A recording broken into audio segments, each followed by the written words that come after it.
Assalamualaikum warahmatullahi wabarakatuh.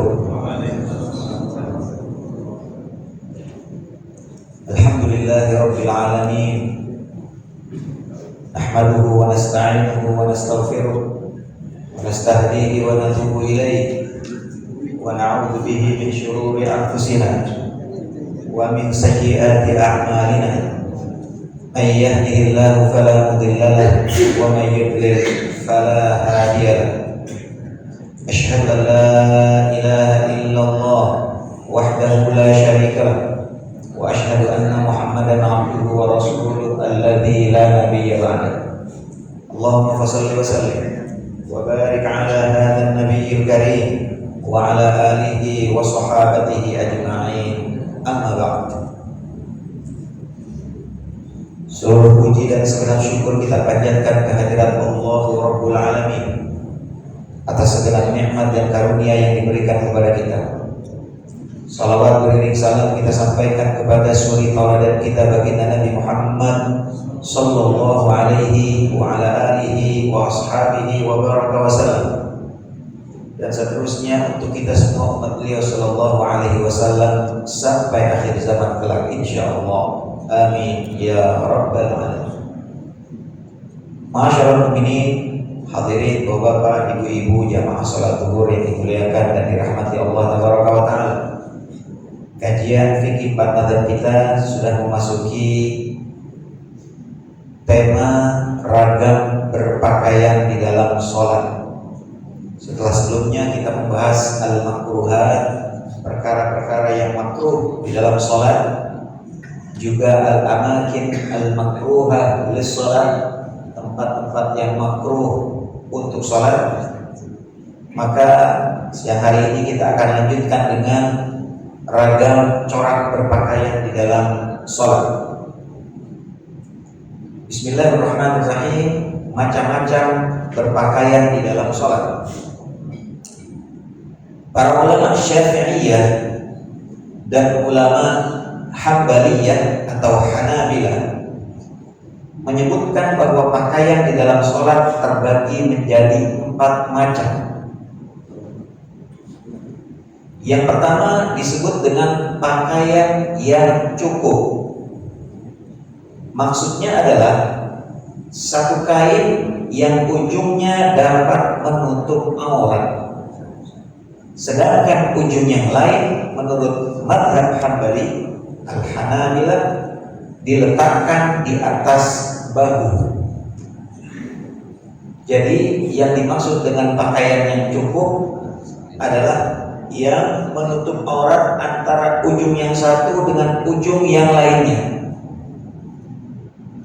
Kalau di kita pakaian itu bisa dikatakan ujungnya dengan ujung yang berikutnya sudah disatukan dengan resleting atau dengan kancing. Kalau di zaman dulu tidak ada penyatunya, maka disatukan dengan cara menyingkapkan atau menyarungkan surut yang satu dengan surut berikutnya. Amr bin Salamah meriwayatkan bahwa ia pernah melihat Rasulullah Shallallahu Alaihi Wasallam memakai satu kain di rumah Ummu Salamah dan meletakkan ujung kain lainnya di bahu beliau, artinya tertutup. Jabir radhiyallahu anhu meriwayatkan bahwa Rasulullah Shallallahu Alaihi Wasallam bersabda, "Idza kana thawbu wasi'an faltahif bihi wa idza kana dayyiqan fa'tazirhu." Jika kainnya wasi', lebar, faltahif bihi, maka selimutkanlah ke tubuh, karena memang dia tidak bersatu. Ya, kain kayak di kita, kain sarung itu sudah nggak ada ujungnya, artinya sudah dijahit, sudah menyatu. Dulu yang namanya sarung, izar itu perlu diselimutkan supaya tidak dodoran, supaya tidak terbuka. Maka idza kana thawbu wasi'an, kalau dia lebar besar, maka fatihbi diselimutkan itu. Jadi jangan hanya di 1, 2 saja, tapi diselimutkan supaya aman. Wa idza kana dhayyiqan, tapi kalau pas-pasan atau bahkan sempit, fa'tazirhu, maka jadikanlah sebagai sarung. Kalau di kita sarung itu digulung, kalau di kita ya digulung sarung itu. Kalau di tempat yang lain bukan digulung tapi diikat. Kalau luas, lebar, panjang, diselimutkan, dililit-lilit, kemudian dikunci. Tapi kalau dhayiqan, pas-pasan atau sempit, maka biasanya dikuncinya dengan cara diikat. Kalau kita digulung. Sebenarnya ini teknik dan cara saja supaya aman, aurat tidak nampak. Karena kalau sudah sholat, orang tidak lagi memikirkan kainnya. Bagaimana orang sholat memikirkan kainnya? Tidak bisa khusyuk. Maka harus dipastikan aman. Wallahu a'lam mana yang kuat. Apakah digulung seperti kita atau diikat seperti saudara-saudara kita di Timur Tengah sana. Kadang-kadang kita heran, kok ini kain masih lebar bisa digulung, kok sama dia diikat? Karena memang kebiasaannya gitu, diikat. Hadis riwayat Imam Al-Bukhari dari Abu Hurairah radhiyallahu anhu. Yang kedua namanya kain fadilah, kain yang melebihi kadar cukup, yaitu 2 kain atau lebih yang digunakan untuk sholat sehingga lebih dapat menutup aurat. Jadi lapisan pertama pas banget, ya mungkin kalau orangnya terlalu besar, ya akan terlepas, maka dikuatkan ikatannya sehingga mungkin akan agak sedikit ketat. Maka ada kain fadilah, kain lebih, kain yang kedua. Maka kain yang kedua diatur supaya dia tidak terlalu seperti kain yang pertama. Ada ketiga, maka disarungkan lagi yang ketiga. Kalau kita yang mungkin sebelum pakai sarung, ya kita ada celana dulu mungkin. Di dalam celana mungkin ada celana pendek lagi. Dalam celana pendek ada celana dalam lagi. Lapis-lapis seperti itu. Kain fadilah. Sehingga lebih dapat, lebih mantap, lebih kuat di dalam menutup aurat.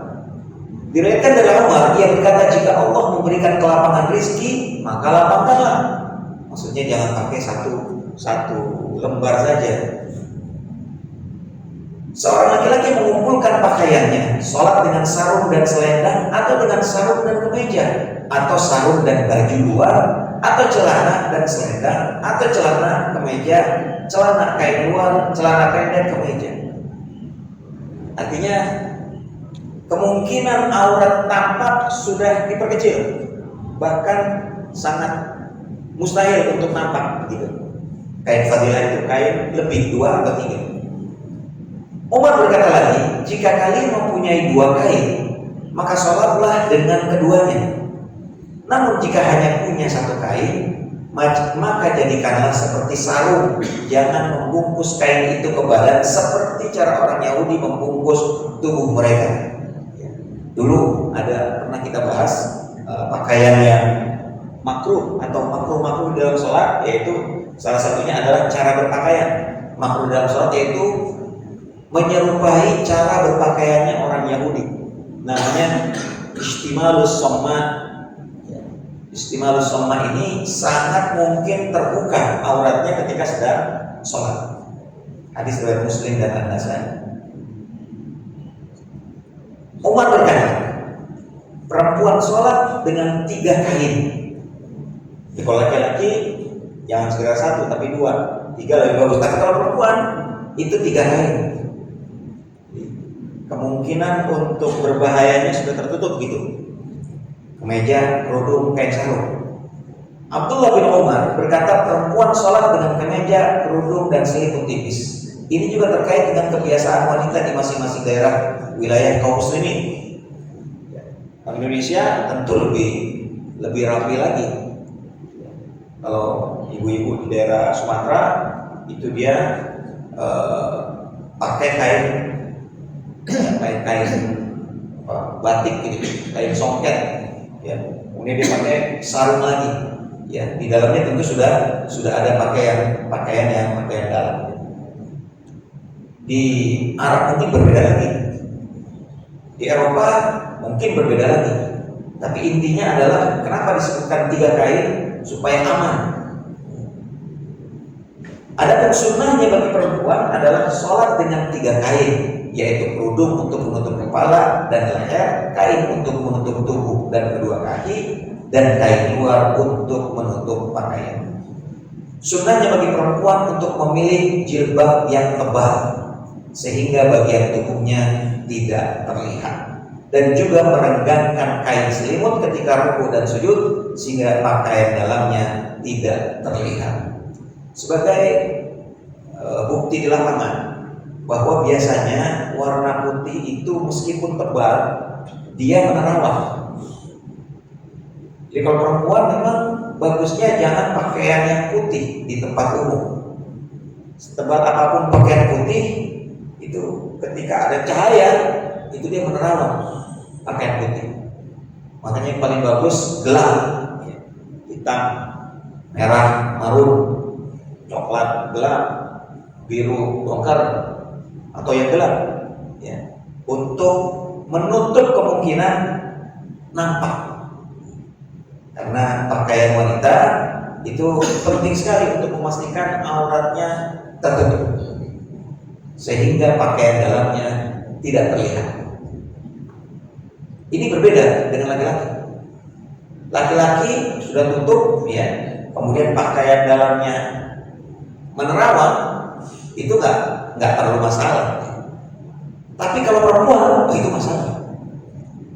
Kalau perempuan terjadi seperti itu masalah. Makanya dilapis-lapis supaya kemungkinannya tidak menerawang, tidak terlihat. Kain lebih fadilah. Yang ketiga, pakaian yang makruh. Nah, ini tadi disebut istimalus somma, yaitu membungkus tubuh dengan kain dengan mengeluarkan kedua tangan dari dada seperti model sekarang ini. Jadi kalau kita sedang dalam keadaan ihram, itu pakaiannya, nama jenisnya, ya, istilah fikihnya istimalus somma. Tetapi khusus untuk pakaian ihram yang digunakan oleh muhrim, laki-laki yang sedang ihram, atau muhrimah, perempuan yang sedang ihram, maka dia berbeda, ya. Kalau perempuan kain ihramnya sebagaimana pakaian sehari-harinya, sedangkan laki-laki pakaian ihramnya khusus yang disebut dengan istimalus somma dalam istilah fikih secara umum. Tapi nanti di dalam fikih tawaf, ya, tawaful umrah atau tawaf ziarah, pertama kali datang, ya, orang pertama kali datang ke Masjidil Haram, maka dia tawaf, namanya tawaf ziarah atau tawaf umrah sesuai dengan niatnya. Kalau labbaik Allahumma umratan, maka dia tawaf umrah sebagai salah satu rukun umrah. Maka pakaian ihram laki-laki itu dia tutup semuanya. Ini disebut dengan pakaian yang tadi, pakaian yang pertama dan pakaian kedua, pakaian cukup dan pakaian lebih dari cukup. Tetapi kemudian mana yang istimalus sommanya ketika dia mulai tawaf. Nabi SAW mencontohkan ketika beliau umrah, pertama kali datang tawaf ke Masjidil Haram, maka pakaian yang tadi cukup atau pakaian yang fadilah lebih dari cukup itu diubah menjadi pakaian yang istimalus somma. Tapi di sini dia bukan istimalus somma. Kenapa? Karena memang ada tujuan tertentu. Apa tujuannya? Menunjukkan kegagahan kepada orang-orang musyrikin. Jadi dulu Nabi SAW tahun ke-6 Hijriah memutuskan untuk umroh. Maka beliau mengajak para sahabatnya untuk ikut umroh. Siapa yang mau ikut umroh? Ya jangankan para sahabat, bapak ibu di sini kalau diajak, saya mau ikut umroh, ya, semua mau, ya, gitu kan. Maka konfirmasilah 1.400-an orang sahabat. Langsung konfirmasi. Kami ikuti Rasulullah, saya ikuti Rasulullah, saya ikut. 1.400-an orang. Jumlah yang banyak sekali waktu itu. Maka sampailah berita ini ke kalangan musyrikin Quraisy. Musyrikin Quraisy tahun ke-6 Hijriah itu sedang parno alias paranoid. Kekhawatiran yang luar biasa. Kenapa? Karena sejak baginda SAW dan para sahabatnya Al-Muhajirin orang Makkah hijrah ke Madinah, mereka selalu merasa terancam dan tidak aman. Sampai akhirnya mereka memutuskan untuk menyerang, ya, pada tahun kedua Hijriah, maka terjadilah perang Badar. Lanjut tahun berikutnya, tahun ketiga perang Uhud, kemudian perang Ahzab, kemudian Bani Mustalik dan seterusnya. Semuanya kalah mereka, kecuali Uhud hampir menang, akhirnya kalah juga. Karena Uhud itu hari Sabtu kan, waktu itu kan hari Sabtu Rasulullah terdesak ke Gunung Uhud, ya, kemudian datang berita Muhammad sudah terbunuh. Nah, tujuan kita sudah membunuh Muhammad, maka tiba-tiba mereka mengundurkan pasukannya. Padahal Rasulullah SAW masih ada, ya, mundur pasukannya. Sabtu, kemudian maghrib Rasulullah SAW kuburkan, ya, para sahabat, 70 orang sahabat syuhada perang Uhud. Kemudian beliau balik ke Madinah, sholat Isya, sholat subuh. Habis sholat subuh Rasulullah SAW bilang, kejar mereka, kita kejar mereka. Padahal luka-luka masih basah, termasuk Rasulullah SAW luka dalam perang Uhud itu. Dikejar, ya. Justru mereka yang ketakutan. Ya, pasukan Abu Sufyan dan kawan-kawan itu ketakutan sampai akhirnya kabur, gak jadi menang. Jadi kalah terus dari tahun kedua sampai tahun ke-6. Peristiwa Rasulullah SAW mengajak para sahabat untuk umroh, mereka perang kalah terus, sehingga mendengar 1.400-an orang berkumpul di Madinah. Para ini mereka pasti mereka akan menyerang kita, dan ini bahaya. Kita yang nyerang mereka aja kalah terus, apalagi mereka menyerang kita, kira-kira begitu. Makanya Rasulullah SAW langsung mengatakan, kita tidak ingin perang, kita hanya ingin umrah. Gak percaya mereka. Kemudian Rasulullah SAW berangkat minta pendapat para sahabat. Abu Bakar As-Siddiq memberikan usulan, ya Rasulullah, berangkat saja. Insya Rasulullah, berangkat saja. Toh kita kan niatnya mau umrah, bukan untuk perang. Kalau mereka membiarkan kita umroh, emang tujuannya bukan perang. Tapi kalau mereka menghalangi kita sikat. Bahasa kitanya, mereka jual, kita borong. Kira-kira begitu. Kata Abu Bakar As-Siddiq. Kata Rasulullah, saya setuju dengan pendapat Abu Bakar As-Siddiq. Yang lain gimana? Setuju. Begitu. Akhirnya berangkatlah mereka. Sampailah mereka ke satu daerah yang namanya Al-Hudaybiyah. Bapak-bapak, ibu-ibu yang pernah city tour Mekah itu biasanya diajak ke Hudaybiyah dulu, ya. Kalau sekarang sih biasanya diajak ke Jirona. Kenapa? Karena kalau ke Hudaybiyah biasanya melihat onta. Dulu ada penyakit onta, penyakit apa itu namanya itu, sudah dilarang sampai akhirnya dialihkan ke Jirona, keterusan. Ya, sekarang ke Jirona. Mungkin ada juga sebagai travel yang bawa ke Hudaybiyah. Ya. Tidak ada nilai ibadahnya di situ, ibadah khusus maksudnya, tapi nilai sejarahnya kuat sekali di Hudaybiyah ini. Ya. Maka Rasulullah SAW mengutus di Hudaybiyah tersebut, mengutus sahabatnya Umar bin Khattab untuk menjelaskan kepada Quraisy bahwa kami tidak ingin perang, kami hanya ingin umroh. Tapi 1.400-an orang memang susah percaya, kalau di perang lain susah percaya. Ya, pasti di perang ini nggak mungkin, enggak. Kata Umar bin Khattab, ya Rasulullah, saya siap dengan semua perintah untuk kebaikan Islam. Tetapi di sana saya tidak punya domain, saya tidak punya garansi yang menggaransi saya, menjamin saya. Ya, karena di kalangan bahasa Arab Jahiliyah ada namanya istilah jamin menjaminkan gitu antara keluarga ini dengan keluarga ini. Umar dari Bani Adi, tidak ada jaminan ya Rasulullah. Semua mereka memusuhi Bani Adi. Jadi siapa yang diutus kalau gitu? Saya usulkan Utsman. Gitu. Karena Utsman banyak jaminannya di sana. Dan Utsman termasuk keluarga yang terpandang di Mekah, di kalangan Quraisy. Kata Rasulullah, kalau begitu kau berangkat sama Utsman. Akhirnya Utsman berangkat. Sayyidina Utsman bin Affan ya berangkat. Sampai di sana, Sayyidina Utsman ditanya sama pimpinan Quraisy, kamu pasti akan merangi kami? Tidak, kata Utsman. Wallahi demi Allah. Ya, Rasulullah SAW yang mulia, Rasul kami mengatakan kami hanya ingin umroh dan tidak ingin memerangi kalian dan tidak perang pada siapapun. Kata Quraisy, bohong, gak percaya, pasti kalian ingin memerangi kami. Memang paranoid itu berbahaya,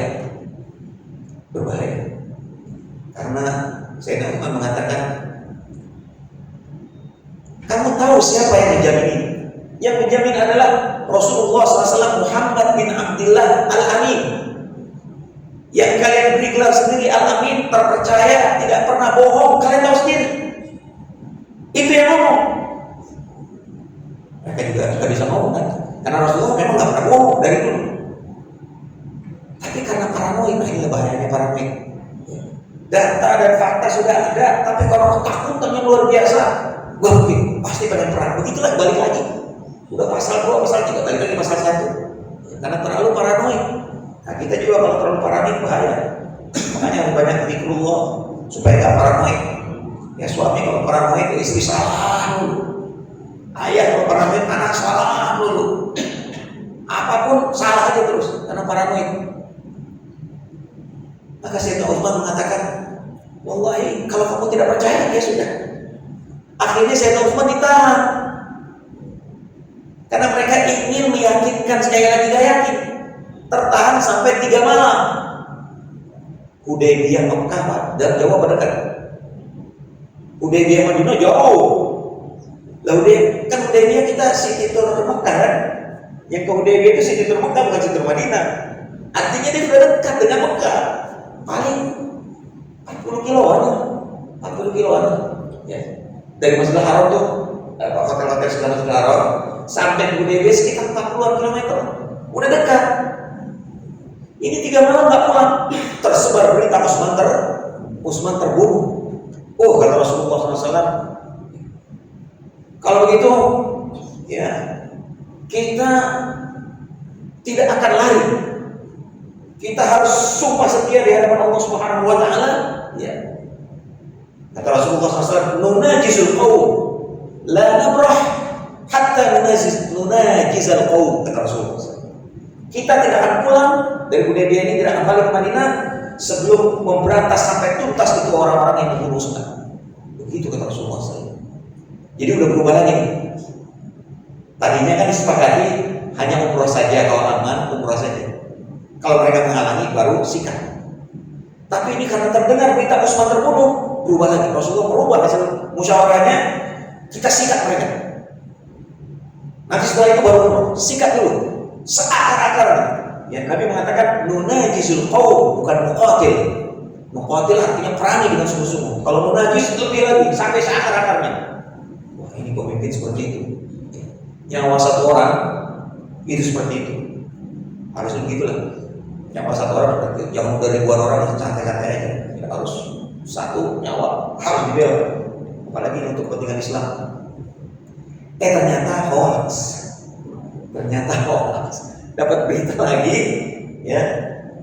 Ternyata Utsman cuma tertahan saja, bukan ditahan, tertahan untuk memastikan, ya Utsman juga tidak akan perang. Akhirnya Utsman pulang, alhamdulillah. Ya. Tapi kemudian terjadilah perjanjian damai, namanya Sulhul Hudaybiyah. Perjanjian damai Hudaybiyah. Nah, begitu. Intinya, ya, dalam perjanjian damai tersebut, kaum muslimin yang berjumlah 1.400-an orang tidak boleh umroh saat itu, tapi harus ditunda setahun depan. Harus ditunda tahun depan. Padahal mereka sudah niat di Bir Ali, ya, Bir Ali namanya Dzul Hulaifah, ya, sekarang namanya Bir Ali. Udah niat, tapi Allahumma umroh. Orang kalau udah niat umroh nggak boleh batal, Pak.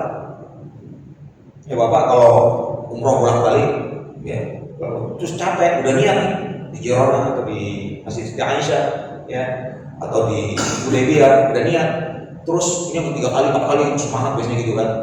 Pas sampai di tengah jalan, panas banget, capek ah, nggak jadi akhir nggak boleh Pak, utang itu harus selesai, harus selesai, makanya nggak boleh sembarangan niat umrah atau haji. Ya. Maka karena sudah niat dan sesuai dengan perjanjian, Rasulullah setuju perjanjian dengan perjanjian itu, ya, maka kita pulang lagi, nggak jadi umroh, udah tinggal 40 km nggak jadi umroh, ya kan? Makanya kata Rasulullah SAW, karena kita sudah niat, maka kita sembelih hewan-hewan yang kita bawa. Riqur usakum, kemudian kita gundul, kita cukur gundul rambut-rambut kita. Tapi para sahabat masih nggak percaya dengan keputusan Rasulullah, mau ya seperti ini. Jadi kan keputusan Sulhul Hudaybiyah itu kelihatannya fisiknya itu merugikan kaum muslimin. Orang Mekah yang notabene musyrik, kalau ke Madinah harus dikembalikan dalam keadaan sama. Sebaliknya orang Madinah yang notabene mukmin muslim atau halif itu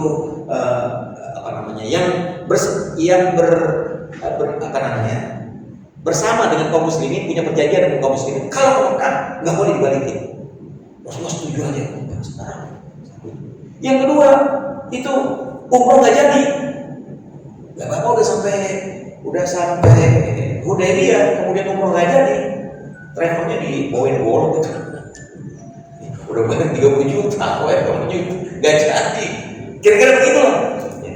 Nah, dalam keadaan seperti itu, ya Rasulullah bilang, sembelih hewan kalian dan cukur gundul.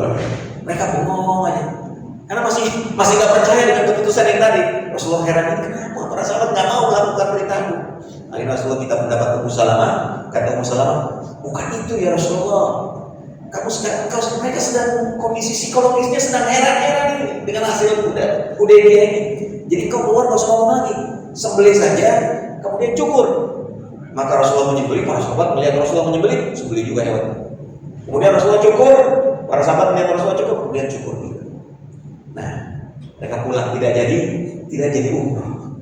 Nah, tahun berikutnya, tahun ke-7, setahun sebelum Fathu Makkah tahun 8 Hijriah, ya, Rasulullah umrah dengan para sahabat sesuai dengan perjanjian, ya. Akhirnya mereka memperhatikan, takutan, ya memang umrah kok. Nah, untuk memperlihatkan pasukan, ya, kaum muslimin yang umrah, maka Rasulullah SAW melakukan istimalus somma dalam istilah umum, pakaian umum. Tapi kemudian namanya diganti, bukan istimalus somma. Kenapa? Kalau istimalus somma ini makruh. Karena kemungkinan, ya, pertama mungkin dia menyerupai pakaian Yahudi, atau kemungkinan dia akan terbuka. Ya. Tapi diganti oleh Rasulullah namanya ittiba. Ya, pernah dengar ya istilahnya ya, ittiba. Dengan membuka bahu kanan. Ya. Pakaian ihram yang asli itu bukan membuka kanan, bukan. Itu makruh, istimal somma, ditutup semua. Jadi pakaian ihram yang benar sesuai dengan sunnah Rasulullah SAW itu disepakati oleh para ulama, tutup semuanya. Hanya ketika tawaf kudum, tawaf ziarah pertama atau tawaf umroh pertama, itulah dilakukan istimal somma, tapi istilahnya diganti jadi ittiba. Jadi dibuka, ya ini dibuka, yang sisi kanan ini dibuka, kemudian tangan yang tadinya di bawah dipindahkan, tangan yang tadinya di atas dipindahkan ke bawah sehingga dia terbuka, bahu kanannya terbuka.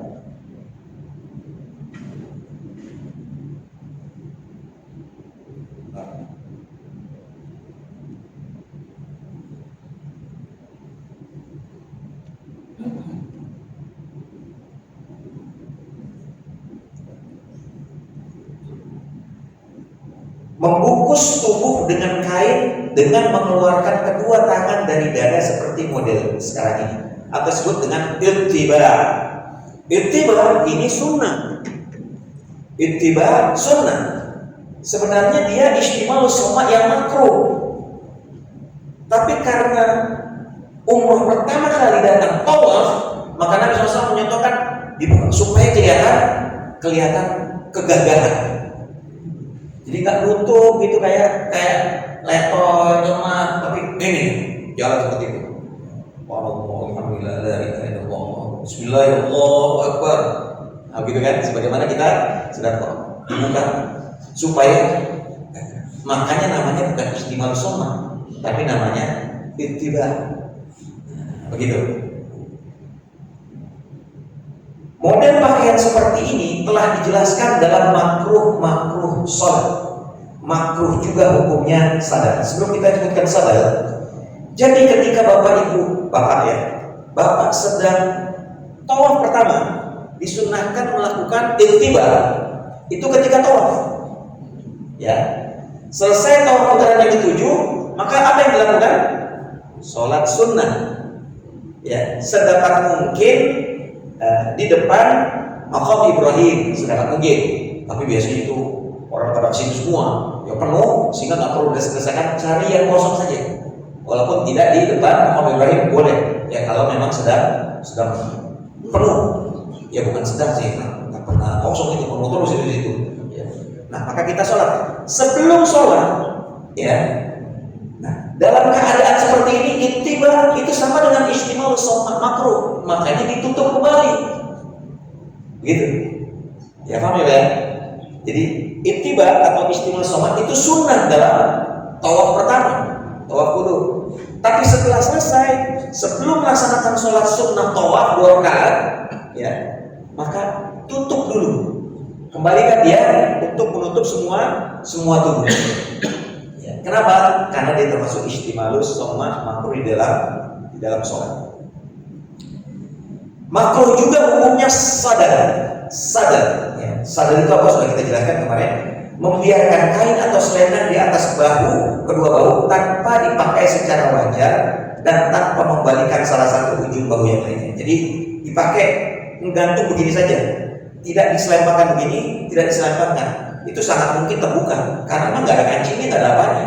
Ya walaupun besar, dipakai begini saja, suatu waktu nanti bisa terbuka gitu. Maka seperti itu dikatakan makruh. Yaitu istimalus soma juga termasuk istimalus soma. Makruh juga hukumnya isbah. Nah di sini juga ada perbedaan pendapat para ulama. Ya, sebagian ulama mengatakan isbah di sini bukan hanya makruh, tapi haram. Ya. Kenapa? Karena Rasulullah SAW ya menyatakan di dalam hadis-hadis sahih bahwa isbal itu hukumnya haram. Isbal itu artinya melebihkan kain di bawah kedua mata kaki. Ya, kain, celana atau apa lebih panjang daripada mata kaki. Nah, itu namanya isbal. Orangnya disebut musbil. Dalam hadis-hadis seperti itu.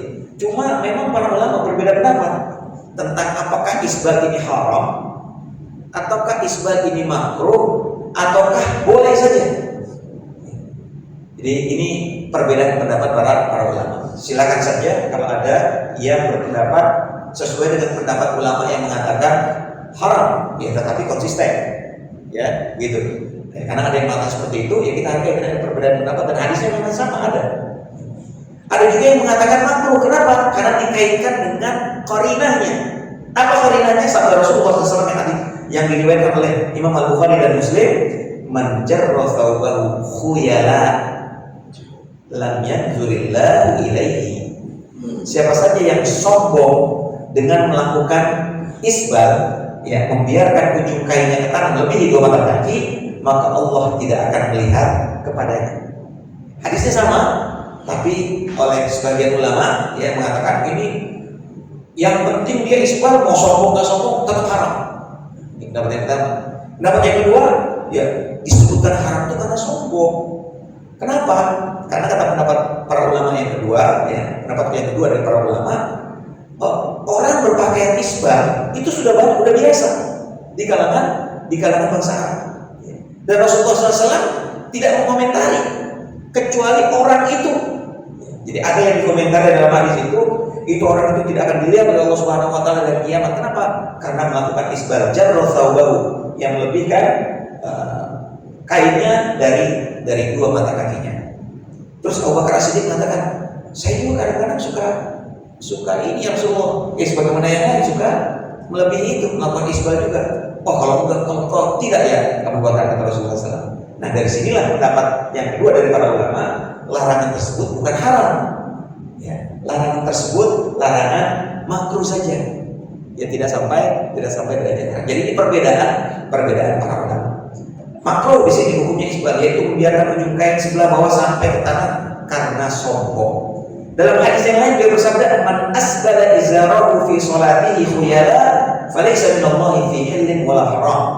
Siapa saja yang melakukan isbal dengan sombong dalam sholat, maka ia tidak beriman dengan yang halal dan haram dari Allah Subhanahu wa taala. Jadi memang keras sekali hadisnya, cuma perbedaannya apakah sekedar isbal saja sudah masuk dalam ancaman berat ini, atau isbal itu karena khuyala, karena ada perasaan sombong. Ini perbedaan para ulama. Ya kita tahu berantem ya gara-gara ini, karena memang para ulama sudah ada yang berpendapat demikian. Makruh juga bagi laki untuk menutup wajah dan mulutnya ketika sholat. Jadi waktu sholat itu makruh laki-laki nutup muka dan nutup mulut. Abu Hurairah meriwayatkan bahwa Nabi Shallallahu Alaihi Wasallam melarang seorang laki-laki menutup mulutnya. Ya, diriwayatkan dari mazhab Hambali tentang makruhnya menutup hidung. Riwayat sebagian mengatakan makruh karena Ibnu Umar memakruhkannya, sedangkan sebagian lain mengatakan tidak makruh karena larangan dalam hadis tersebut berlaku dalam menutup mulut bukan hidung. Jadi ada yang hidung dan mulut, ada yang mulut saja, yang nggak sampai hidung. Bagi lelaki makruh hukumnya sholat dengan memakai za'faran. Za'faran ini bukan tip ya, beda nih. Pernah saya sampaikan materi ini. Kemudian ada salah seorang jamaah yang memahami sendiri ya, dengan pemahamannya bahwa za'faran itu, dia dari penjelasan saya dipahami za'faran itu tip, minyak wangi, wewangian, minyak wangi. Makanya dia bilang, kenapa orang sholat pakai minyak wangi? Itu kan boleh, makruh sebenarnya tadi. Ya, bukan, ya za'faran bukan tip.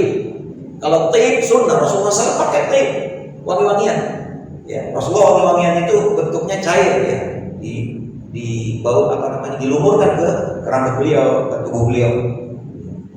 Cair, namanya tip, ya, wangian. Ya kalau kita parfum zaman sekarang udah pakai spray dan segala macam, itu teknik saja. Ya. Sedangkan za'faran, baik pada kain maupun badan za'faran itu wangian, tapi khusus untuk amalia-amalia tertentu seperti memandikan jenazah. Memandikan jenazah itu sunnah pakai za'faran. Apa namanya ini kita ya? Jadi dia wangian, tapi bukan parfum gitu. Ya. Kamper kalau di kita ya, kamper ya, za'faran. Nah, seperti itu. Jadi dia wangian untuk tidak terlalu bau jenazah. Nah, ya dia pakai kamper itu. Nah, itu za'faran. Bagi laki-laki makruh hukumnya sholat dengan memakai za'faran, baik pada kain maupun pada badan. Demikian juga dengan warna merah. Merah di sini maksudnya merah saja, bukan dicampurkan. Berarti ada merah, ada putihnya, ada hijaunya, ada hitamnya, itu enggak termasuk. Ya, merah saja. Mau dari pokoknya pakai baju ya, bajunya semua merah semua. Maka itu dimakruhkan karena Rasulullah SAW melarang laki-laki memakai za'faran. Hadis riwayat Bukhari dan Muslim. Imam Muslim meriwayatkan dari Ali berkata, radhiyallahu anhu, Rasulullah SAW melarangku memakai kain warna merah, merah saja maksudnya, ya tidak ada campurannya. Abdullah bin Amr berkata, ketika melihat dua kain warna merah, Rasulullah bersabda, jangan pakai kain seperti itu, karena itu pakaian kaum kafir. Mengencangkan perut dengan ikat pinggang ketika sholat tidak makruh hukumnya. Begitu juga mengencangkan ikatan kain sarung. Ya, makruh di sini maksudnya kalau dia mungkin menyulitkan dia untuk sholat, atau terlalu ketat, memuatkan ikatan terlalu ketat sehingga nampak auratnya. Itu makruh. Ya. Maka kalau tidak, maka tidak apa. Rasulullah SAW melarangku memakai kain warna merah. Abdullah bin Amr berkata, ketika melihat dua kain warna merah, Rasulullah bersabda, jangan pakai kain seperti itu, karena ini pakaian kaum kafir. Bagi laki-laki, menurut mazhab Hambali, makruh hukumnya memakai kain warna merah karena hadis Abdullah bin Amr. Ya, sebagaimana tadi disebutkan, Ibnu Qayyim berkata, terdapat riwayat sahihah dari Rasulullah SAW mengenai larangan memakai pakaian yang diwarna dengan bahan tertumbuhan dan juga pakaian warna merah. Yang keempat, kain yang haram dipakai terlebih untuk sholat. Jadi di luar sholat haram, apalagi untuk sholat. Ada dua bagian. Yang pertama, kain umum untuk laki dan perempuan. Ada dua macam. Pertama, kain yang najis. Ya, kain yang najis artinya memang dia terbuat dari bahan yang najis atau dia terkena najis, tidak dibersihkan dari najis. Sholat tidak sah memakai pakaian kain ini karena salah satu syarat sahnya sholat adalah suci dari najis. Yang kedua, kain ghasab. Kain ghasab itu kain gak halal, ya. Apakah dengan cara mencuri ataukah dengan cara menzolimi, ghasab, ya. Menurut mayoritas ulama, sholat menggunakan kain ghasab sah hukumnya, namun menurut Hambali tidak sah. Jadi menurut jumhur ulama, kain mencuri itu sah asal tidak kena najis, cuma dia dosa dari mencurinya, gitu. Tapi menurut Hambali nggak sah, ya. Nggak sah dan dia mencuri berdosa, menzolimi kain itu berdosa menurut mazhab Hambali. Baik. Dalam hadis lain dia bersabda, la talbasul harir fa innahu man labisahu fid dunya lam yalbasu fil akhirah. Ya. Jadi janganlah kalian memakai sutra. Pakaian ini juga sama, ya. Sutra benar-benar nggak ada campurannya. Kalau di kita sih kayaknya enggak, ya. Atau mungkin ada, ya, pakaian sutra murni yang mahal banget, ya. Nah itu yang dilarang itu, ya, bagi laki-laki.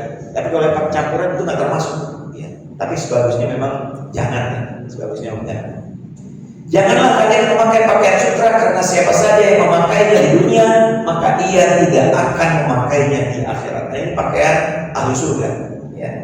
Para ulama sepakat akan haramnya memakai sutra bagi kaum lelaki kecuali jika ada uzur. Ya, kalau ada uzur semua juga ada pengecualian.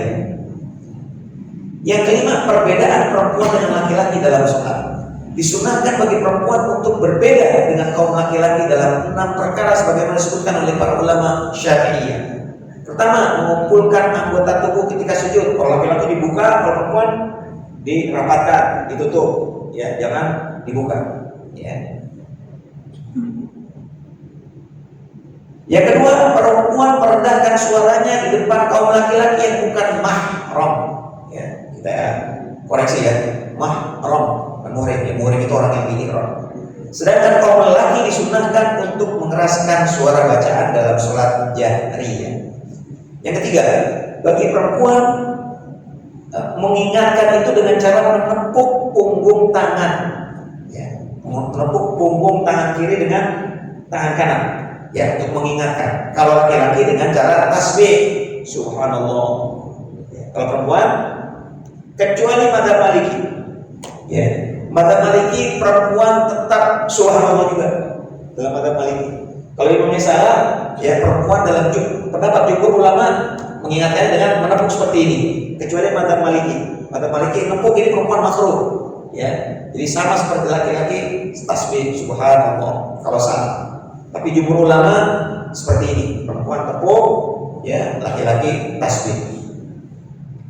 Yang keempat, seluruh badan perempuan aurat kecuali wajah dan telapak tangan. Ada satu mazhab yang mengatakan ini juga termasuk wajah, termasuk aurat, ya. Tapi ini gharib. Maksudnya gharib itu pendapat yang sangat aqliyah, ya, sangat kecil. Ya, sebagian besar, kalau termasuk sebagian banyak, ya, para ulama fikih yang mengatakan wajah dan kedua telapak tangan dikecualikan dari aurat kaum perempuan. Sedangkan aurat kaum laki-laki hanyalah bagian antara pusar dan kedua lututnya, batas auratnya. Tapi bukan berarti yang penting ketutup itu sholat bebas, ya, kayak gitu juga. Bukan sholat pakai oblong, yang penting ketutup, ya, nggak begitu. Ya, ini batas auratnya. Yang kelima, disunnahkan mengumandangkan iqamah tanpa azan bagi kaum perempuan. Jadi kalau perempuan, ya, maka qomat aja udah, nggak usah pakai azan, ya, perempuan. Karena makruh bagi mereka untuk mengeraskan suara. Adapun laki-laki sunnah mengumandangkan azan, qomat setiap kali hendak mendirikan sholat fardu menurut mazhab Syafi'i. Ya, baik. Jadi inilah 4 jenis pakaian ditambah pentingnya perbedaan, 5 perbedaan ya antara perempuan dan laki-laki di dalam sholat ya. Kita lihat lagi, yang pertama pakaian yang cukup ya, pakaian yang lebih ya, laki-laki 2 lapis ya. Kalau di kita Indonesia nggak ngomong 2 lapis lah, pakai pakaian dalam yang pas gitu ya, sehingga mungkin 2 lapis atau 3 lapis yang jadi masalah. Kalau perempuan ya lebih lagi. Di sini katakan perempuan 3 lapis paling tidak. Ya kalau sekarang ya perempuan mungkin lebih dari itu untuk menjaga kemungkinan nampak atau terpapar. Pakaian yang ketiga adalah pakaian yang makruh, yaitu pakaian ishtimalus somman. Yang keempat adalah pakaian yang haram, ya, baik yang umum untuk laki-laki maupun untuk perempuan. Baik, ini saja dulu pembahasan kita pada kesempatan kali ini. Semoga bisa dipahami dengan baik. Insyaallah kajian berikutnya adalah tentang azkar ba'da sholat, ya, zikir-zikir setelah sholat. Insyaallah biidznillah ta'ala. Kita akhiri dulu kajian kita pada siang hari ini dengan sama-sama membaca tasbih kafaratul majelis.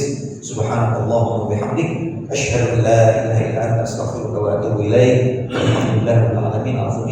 Wassalamualaikum warahmatullahi wabarakatuh.